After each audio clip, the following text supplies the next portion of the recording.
I'm Anthony Gethers. And I'm Greg Weiss. And we are the hosts of Case for Bass. Tell us about our very special guest we have today. Dave McKeon is a longtime friend of mine, and when I got back into performing again, came across Dave at an open jam, and Dave is just a fantastic musician, and he's got a background, and he's got history in music that is unmatched by even professional standards at the top levels. And I knew when we started this podcast and doing the Case for Bass that one of the prime candidates we really, really, really want to talk to and hear a lot from is Dave McKeon, because there aren't many people that get close to the elites of electric bass like Dave did, and hopefully we'll get some historic tales involving electric bass and who he's done it for. And I want to start by introducing our guest tonight, Dave McKeon. Welcome to the show. Thank you, Greg. Round of applause for Dave McKeon. For he's a jolly good fellow. He's a jolly good fellow. Yes. Yes. Dave keeps us smiling. Awesome. Fretless style. Oh, that's quite a fanfare. All right, Anthony. Although Anthony, you that's a lot start. of treble clef for a Yes, a lot of treble clef doing the piccolo. So let's go into your history. So you're a tech now. Yeah. Well, what'd you do? Actually, right now, I got out of the tech game a bunch of years ago to work. I'm a carpenter right now, but I toured as a guitar tech and did a lot of one-offs in New York as a guitar tech. And before that, I worked as a backline tech for Claire Global. Claire's one of the largest audio company, probably the largest touring sound company. And I worked for their backline. We did drops at places like, Letterman and all the shows that film in New York and stuff. So I got to meet a lot of cool people like Letterman. I would chat up Will Lee, as we were talking about before, but then also you just said Will Lee. we are not worthy. We are not worthy. Will Lee. And then you'd also get to see a lot of the bands that were there. Sure. So I remember setting up Booker T's B3 one day there, which was really cool. And it was just, you set it up, he comes in, tries it, either he likes it or he doesn't. Okay. But the B3s, the thing about them is you got to make sure they actually work when you get them set up. That's true. You get the tubes get knocked loose and everything. But the biggest thing, after I left Claire, I got a call out of the blue one day to go, and the call was actually for a guitar tech. Okay. And I didn't know, but it was for D'Angelo. And my God, there was a 2-week rehearsal and then a run that was supposed to be going to Africa. So I showed up for the first day of rehearsal, and my wife, who is really the bass player in the family, if you can see behind me, we got a couple of her uprights. Look at that. There's a series of upright basses. Wow. This is her bass room. I'm on her computer right now. I've got over in the corner, there's a Dan Electro Longhorn. There's a P bass behind me. Oh, wow. She's Nice. got a bunch of stuff. Electric uprights. She's got uprights that fold for travel that we bring to Europe sometimes and stuff. So you're a guest in the house of bass. You're a guest in her room. Oh, absolutely, yeah. And so when she found out I was going to Africa, she got really nervous because we were supposed to go to Nigeria for the Calabar Jazz Festival. It was really hot politically and stuff. So I go down to the first rehearsal and I'm meeting the guitarists that I'm going to be working with. And I look over, I say, geez, I wonder who's got the bass, and I wonder who's playing bass. And in walks Pino Palladino. And I was like, I asked one of the another we're not worthy woman. So I asked the keyboard tech, I'm like, who's got the other guy? He goes, no. He goes, this is all you. So I had 3 guitars and a bass, the bass player being Pino Palladino. for probably the first maybe year and a half that I worked, and it wasn't constant touring. Mm-hmm. You got to stop it. That's the first dog of the show. Yeah, this is the dog. This is Lester. He's a good man, Australian Shepherd. But so I had all 4 guys, and we were doing like a lot of fly dates. Okay. So it's like, you get to bring guitars and pedal boards, and then deal with rental gear, and it was kind of crazy. And but then I quickly found out that probably one of my big, the guy that made my eyes pop was Pino, and he was the easiest guy to work with. Really, he required nothing. You set up his.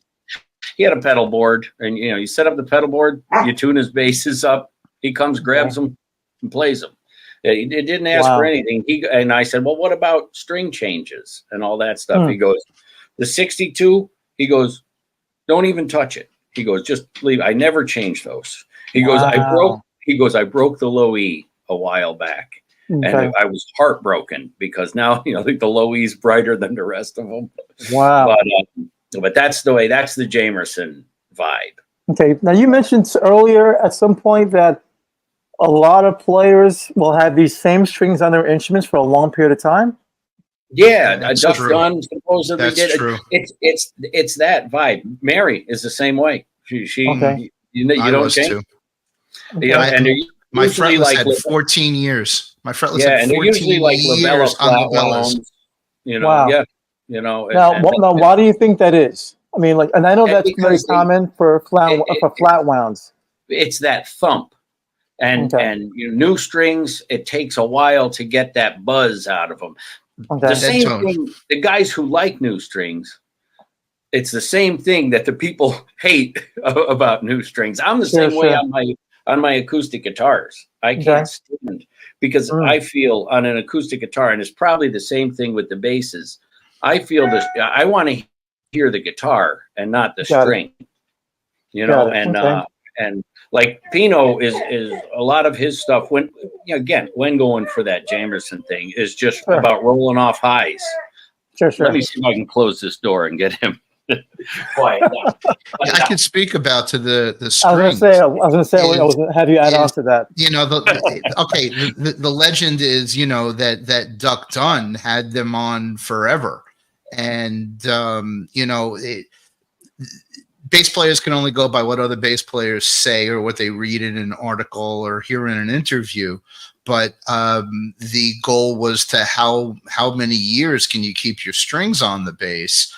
And in my case, the same bass David was talking about earlier was when I was playing a custom fretless when I still have it when I met Dave, and I had on literally set of Labella Deep Talking bass, and that's like the standard of fretted or fretless, what people generally like who are playing these older songs with deep funk. And I kept my strings on literally it was 14 years by the time a D string broke, and as Dave would attest, 100-degree weather, all things can go wrong. Oh yeah. And it was an emotional moment because I didn't think these things were going to break, and eventually, if you have no frets, you have no stress points, and it broke. Of course, it broke at the bridge, the only stress point it had. Oh, and that's the worst place for it to break. It absolutely was, and it's while you're performing. My question is this, Greg. Did you how did you react? Were you in front of the audience at the time, and did you freak out, or we were playing because you remember some of these moments, and we were playing at an orchard in upstate New York, and I was back in female singer of a band I played with, and it was you get that last moment of life, slow motion of all the events that you had on this bass. And it's so funny because now I'm talking to Dave, and the moments I was thinking about was when Dave was there. And so everything sounded like this. It was like No. Yes. And I've had too many moments in my life to say you're 100% accurate. And the only thing that really struck me was, am I changing the string or am I changing the whole set? And I'm unlike I guess the greatest bass player living in of all time, I changed the set. And it's a gamble. Like it's a, what do you do? Mary broke what do you do? Mary broke one. Her again, and it was her low E. It was the same kind of thing that happened to Pino. But luckily, I was just looking around to see if her P bass was here, and it's not. So it might be down in the basement or something. But it broke between the nut and the tuner. Ooh, so I was able. That's strange. I was able. Yeah, it was. Who knows? You know, and I was able to use a fishing knot, and I tied it back together. Wow! And I think that string is pretty impressive. And this is like I learned that trick. I learned that trick back when I was doing like solo acoustic guitar gigs, like singer-songwriter stuff. And I saw a guy do it once. He broke a string and he didn't have an extra set with him. Tied a knot in the damn thing. He goes, "Oh yeah, it's just a fishing knot." Okay. It saves my ass more than one gig. You know? Awesome. Okay, I want to ask you this. Yeah. Sorry to interrupt you. I want to ask you this. What was your biggest challenge? Because before we went on the air, you mentioned that you had a rig crash at some point, and how were you able to remedy that issue? Backups for your backups. Okay. You know, when you're on a tour like that, like things just they have to work. So it's like with D, you know, for example, Dee's guitar. I had they rented these janky wireless systems one time. So I said nobody else is on wireless. I said D. Gets the, you know, I had like 4 of them that I cobbled together, one that would work, kind of. Okay. And I knew it was going to crap out when the show started. Wow. So I also had a 50-foot cord back there. So what was your gut instinct? You said that you knew that it would crap out because they were crap wirelesses. You never rent a wireless from a backline company. If you're going on tour, always get your wireless from the audio company because the audio company have the good Shure wireless systems. This was like a Samson or something that they had. But anyway, Samson is like FM versus UHF. Yeah. But with Pino, I only had the rig go down once, and he was playing. Okay. We were in Europe, so I think we had rental SVTs. So I probably had 1 cabinet and 2 heads. So I always and I had everything wired up to a loom. So it went from his pedal board and all the wires were just all right there. So I have 1 head with all his settings set, and I always would take pictures and have them marked on the amp and everything. And I had an identical head right behind it, turned on, warmed up, you know, just not, you know, you leave the power amp off, obviously, because you're not feeding anything. And everything was ready to go. And in the middle of the show, I see him go. And I run around the back of the amp and I'm hiding behind the amp. And he goes, "I got nothing." And I go, "What do you mean you got nothing?" And I come around the front of the amp and I look at him and I go, "You got nothing." Oh my so God. I go, 1 minute. And I shut that amp off. I unplugged everything, came around the back, plugged it into the spare. He was down probably 30 seconds. Oh, wow. Okay. And he was back up and running. And nice. And that was, but then what happened was it was 100 degrees in Italy and they don't air condition like we do over here. But at 100 degrees. Actually, to add on to what you're saying, no country has AC the way we have in America. And not at all. So now everybody's running these air conditioning and their grid couldn't handle it. So there was these rolling brownouts. And I like to turn stuff on and leave it on. Once it's on, leave it on during the day. Never shut it off. And, you know, because the minute you shut it off, something changes. And just like a light bulb, when you turn a light on, that's when the light bulb's going to burn out. It never burns out. Voltage is everything. Yeah. So I also find that in Europe, because we have 110 here versus Everything's 220. 220. You're slamming it Everything's harder. 220. You're slamming it harder. Yep. Yep. And so all day long, the power's cutting out and then coming back and pop, pop in the PA system and everything. So, and it was fine at the start of the show, but it just must have been too much throughout the day that it blew the mains fuse. Okay. And of course, that was the one mains fuse I didn't have in my tech box at the time. So the next 3 shows, I forget where we ended up for the next 3 shows. And the show after that was Montreux Jazz. Oh, wow. Okay. Montreux Jazz, I had no spare fuse. I think it wasn't until we got to England where I could find a Maplin, which is like a Radio Shack that had the fuses. And but those next 3 shows without the fuse, I was like having a heart attack every show. Wow. But it's hours and hours of boredom. Like, we know how that works. Just hurry up and wait. Like you're the first. Whole day, I was just trying to keep out of the heat myself, and catch a nap on a road case in the back and stuff. And there's nothing you could have done during the day, aside from unplug the amps. But it's like, oh, well, this is the one. They're going to be done now, and it wasn't. Got it. Well, let me ask you this as well. I noticed now. This is what I've heard from technicians that I met years ago. Is it true to the statement that a lot of techs are frustrated musicians? In a sense, like there's guys. I kind of made a statement when I was younger. I said, no matter what I do, I want to do stuff around music, and I did, and it was great though. It's not that it was frustrated. When I was off the road, I had my own band going. I play bluegrass music. I love watching Dave play. Dave's so impressive. And usually throwing mandolins and stuff. But no, are you familiar with Chris Thiele? Yeah. He's an animal. He's sick. He's so far beyond bluegrass. It's like I can sit like. It's not the type of stuff I want to do. But like if I was a real bass player, like I can look at Billy Sheehan and be like, we're not worthy. Yeah. That guy's an animal. That guy is an animal. Billy's the best. It's probably not what I would try to play like, but I can give him the utmost respect for being able. Oh my God, yes. Well, he definitely focuses on originality, and he does have a groove.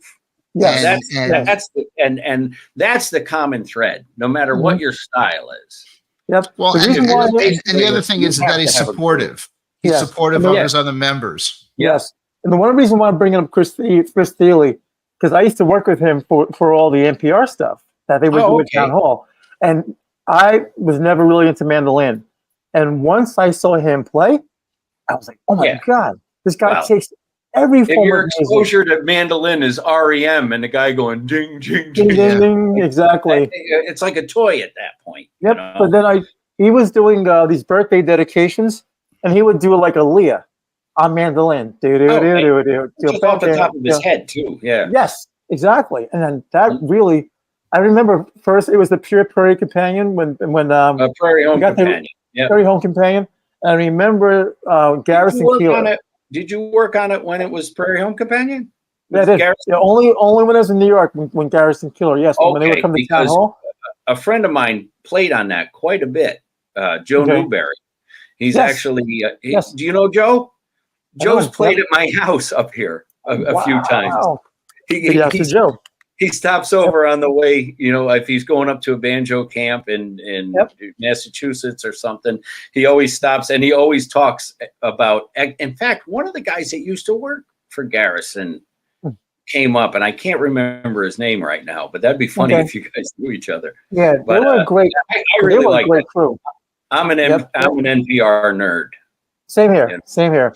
And I remember half the guys from Minnesota, I felt bad for them because they relocated to New York when Garrison Keillor had that sexual assault issue. Yeah. Then they brought in Chris Thiele to replace him. Yeah, so and now it's live from here. Yeah. Then it became pure home. Was it pure? Was it? I always get it confused. Pure home companion. Or prairie home companion. Prairie Home Companion was Garrison. Yep. Now it's live from here. Now it's live from here with Chris Thiele. And they shipped everyone over from Minnesota. Everyone moves in, and then COVID kicked in, and that was it. Oh, I know. Now they're stuck here, and then they they couldn't get the budgeting back on again. So about this time, we will be doing at least 5 shows. Yeah. About this time of year, in the holidays. Yep. And so dead. All right. So back to you. So what made you go from being a musician to becoming a tech? And eventually you mentioned that you were thinking about benefits. So you eventually said, well, I'm going to get off the road now and become a union worker. I can start from when we all started this. I started playing mandolin when I was 4 years old. Okay. And I should be much better now, considering I played guitar through high school. And, it's like my father was a banjo player, so we grew up playing bluegrass. But then I got into Led Zeppelin and Van Halen and all that stuff, as kids do in high school. Sure. But the problem is I had guitars, but I didn't have any money. So when stuff would break, sometimes you take it to a shop to get it fixed. Sometimes you didn't have the money. And my father was a carpenter and stuff. So I learned how to work on stuff out of necessity. And so that's that's where the tech started. When I started building electric guitar bodies and stuff when I was probably 17 or 18. And, you build a couple horrible ones that don't really work, and then you go from there. And then I always wanted to build acoustic guitars, but I never had the money for the right tools until I was older. And but it's like, as far as teching goes, I mean, once you understand the principles. A vibrating string is a vibrating string. So your action, your neck relief, and all that stuff, your numbers are different, but all that same stuff applies to bass. And then, of course, electronics, with electric basses and stuff, there's a whole other point of soldering and understanding. And I had the fortune, when I lived in New Jersey, I ran into a guy who was a guitar tech for, I don't know if you remember Danny Gatton. He was a Telecaster. Danny Gatton. Wait, dude. Another I saw him front row at the bottom line, and you're like, so great. Did you know Jay? Did you know Jay? Yeah, Montrose. Yeah, yes. Jay was Danny's guitar tech. Oh, I didn't know that. I never. Wow. Knew. And Jay made these reproduction 53 tellies. Oh my God! They were impeccable. I mean, with the Bakelite pick guard and everything. So he ended up selling everything he had. He's working for Paul Reed Smith now. Yes. PRS? Wow. Well, he had his own shop for a while. Well, strictly tellies. He worked with them for a while, developing some pickups and stuff like that. Him and Paul have been friends forever. But I learned a lot from Jay, and those were the days where the techs were techs. Like they were, Danny wasn't playing arenas and stuff like this. He was playing bars a lot of the time. Yes. A lot of the stages, like the Birchmere, well, that's how they met, because Jay was a tremendous welder. But like Jay would be backstage in the Birchmere soldering stuff onto an amp, like they were crazy. No, Danny Gatton was a living legend when he played. And all the techniques that he created, nobody can imitate. No one can even try. Yeah, and let me tell you, he had a great band too. John Previty was the bass player. Yeah, he was a great band. Wow. But what did you transition? A lot of it comes out of necessity, and I think it's true with a lot of guitars. Eddie Van Halen, with his guitars, they didn't have money. He'd go buy. He bought that Stripe guitar off a pile of rejects at Charvel. Wow. And so teching, but the thing is, a lot of that stuff is you don't want to learn that stuff on the road on Pino's 62 bass. No, you don't. Now, I can't say It's the best way to not to have them make sure you don't ever come back ever again. there was a tech, and I found this out from one of the other guys.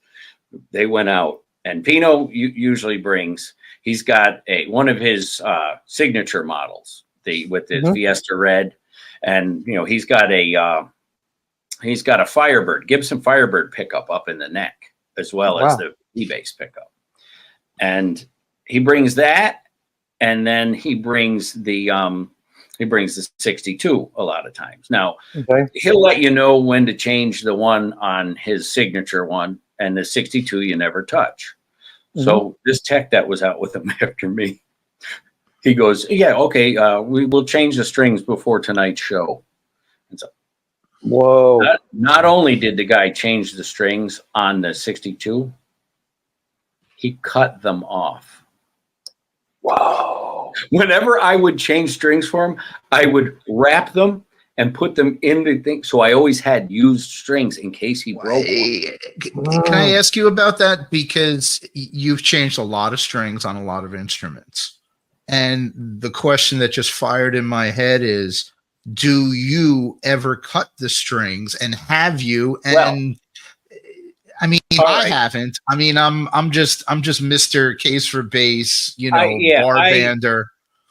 I don't, but mostly because there's no need to. I don't think it doesn't hurt the instrument. Sure. No. But I've changed the strings on my telly and this is a Danny Gatton trick. I grabbed all 6 strings and just ripped them all off at one point. Oh my God. That's great. I tried that one night on a Martin D28 and ripped the bridge off it. Yeah, that's a possibility. That's a possibility. Apparently on my fretless is all used strings. And it has the most unique sound because I got 4 different style of windings on this bass. And I mean, I'm not really playing it out. I'm mostly fretted and when I'm out, but when I grab my fretless and I got a round wound and a half wound and a flat wound and a hex core and I'm going, out when you're playing like that. But does anybody else do this seriously as an intentionality? You know what? I wouldn't be surprised. Musicians all have these weird things. Because you can get monster tone out of one kind of string in one spot and know where your sweet spots are. The only problem I could see with that being is as you're playing across strings, like you're going through a run, and all of a sudden your D string is super bright. Like, oh yeah, well, yeah. I mean, that makes sense. Yes and no. I'm just saying from it because in the bass. In my universe, my tone doesn't necessarily affected by my strings. It's because I'm in such a low register and I'm in such a non-treble mode that brightness isn't necessarily an issue. Okay, well, let me ask you this. I'm sorry. Go ahead. Did you ever encounter any musicians who wanted to reuse their strings? Nobody ever knew I had them. Okay, so they never knew that you had them. Pino doesn't know I had them.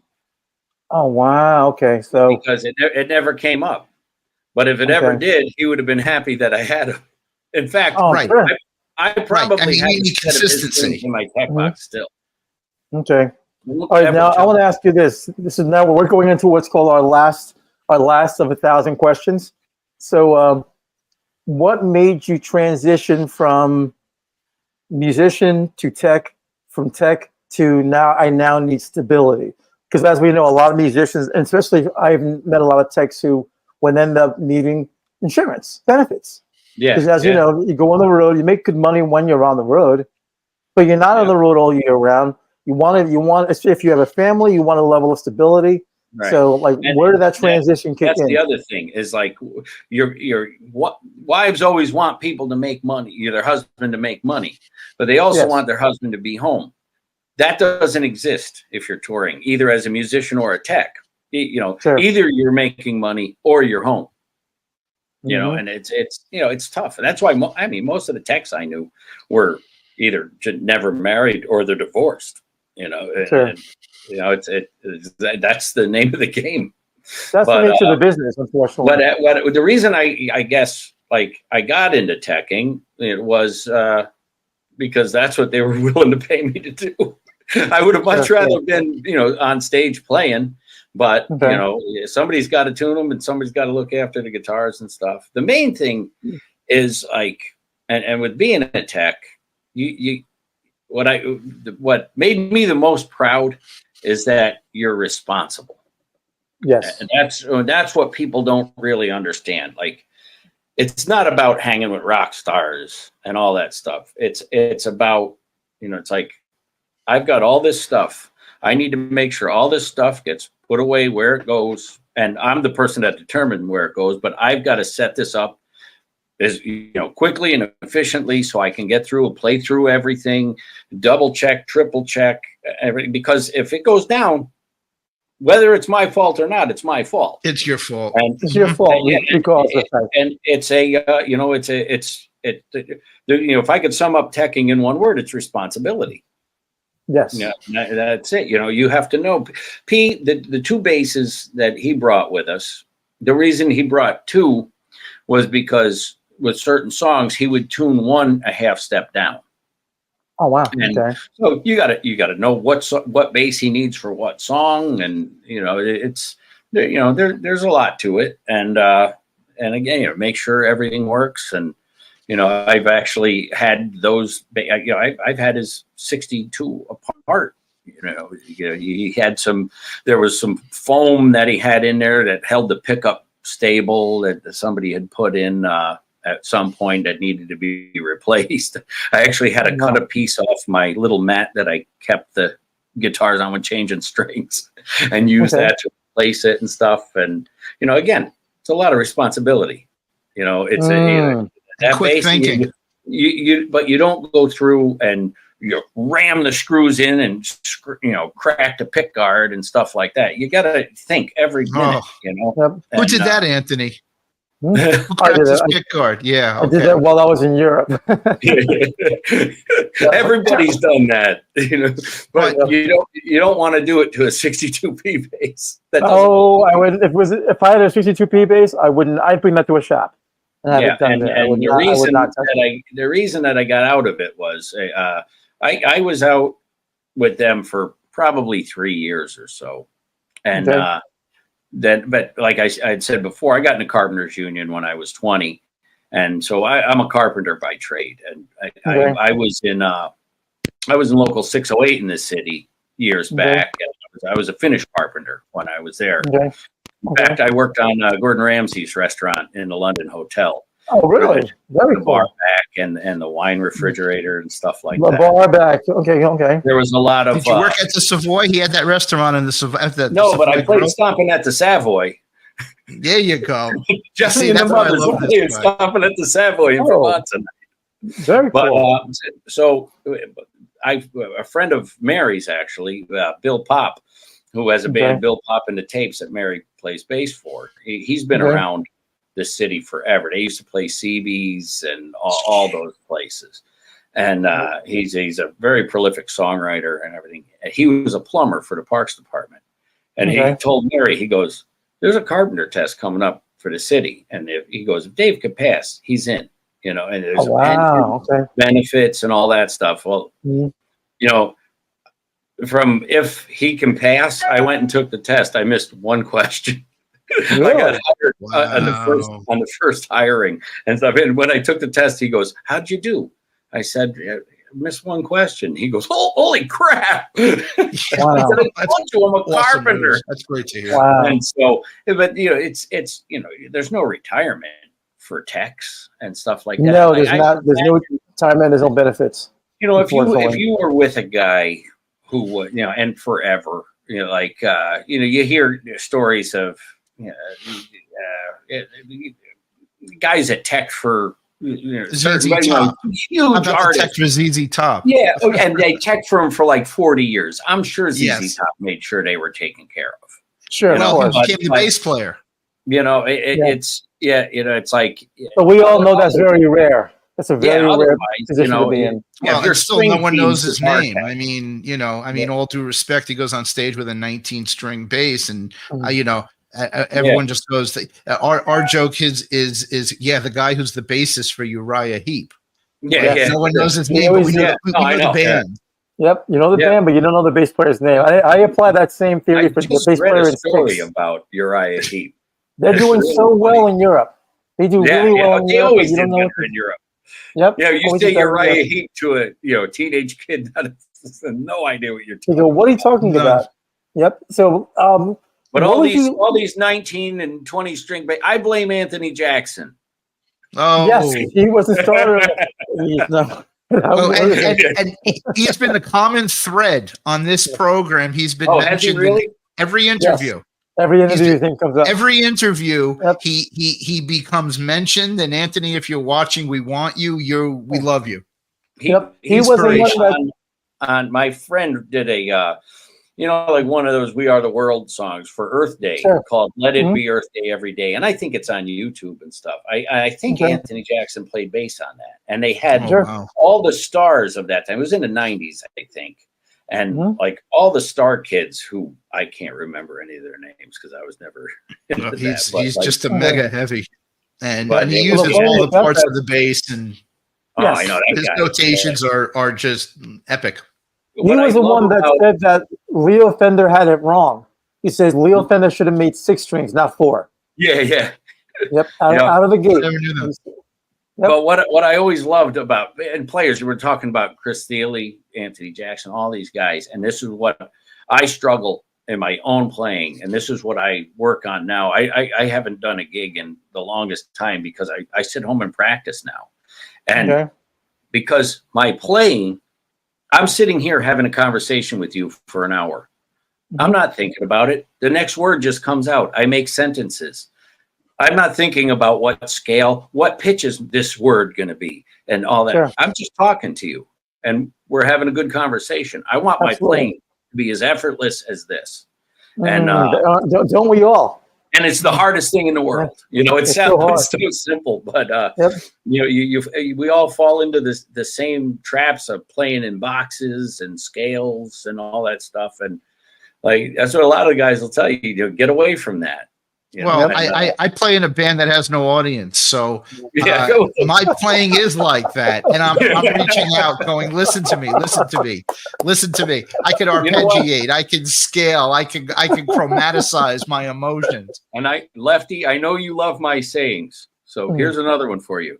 I'd rather be in a band with no audience than in an audience with no band. Even better. I like that. Everyone. Big shouts to Dave. Pronounce your name again? McKeon? McKeon, actually, yeah. McKeon, okay, awesome. But thank you guys for inviting me. This was a lot of fun reminiscing. I appreciate it. I know you have a great story to tell, and I'm really glad you shared a bunch of experiences with us. And this is a lot of fun. You're one of the guys that I'd watch you and you'd help shape my playing and where I become a long time ago as a player. And Greg did say that you were very entertaining. Stories about me. Well, that's a different show we have about heart disease. For heart disease, exactly. Probably leading up to the heart attack one.